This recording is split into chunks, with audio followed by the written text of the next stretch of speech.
You knew me as Houdini, but my name was Eric Wise.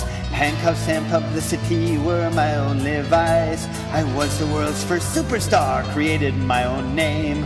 From a poor immigrant to fortune, praise, and fame.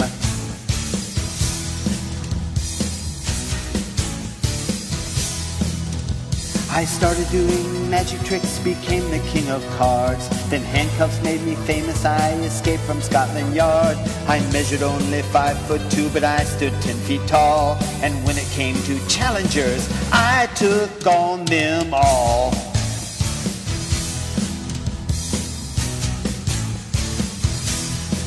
Some escapes took only minutes, other hours to complete. But if the clock was ticking, no one ever left their seat. How do you think he does it? I don't know. How did he get so good? My fame was all the public, for I was one of them, escaping from the bondage that the times had brought on men.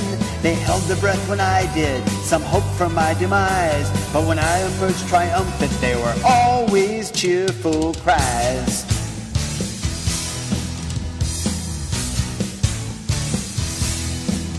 Then some people came along, claimed they could talk to the dead. I exposed them all and put a price upon their head.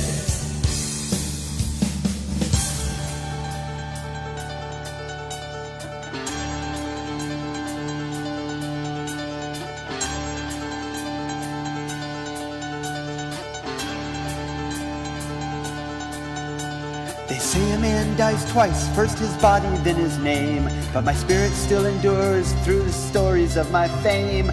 Books and movies all about me keep me relevant, I say. I am the great Houdini, and I live on today.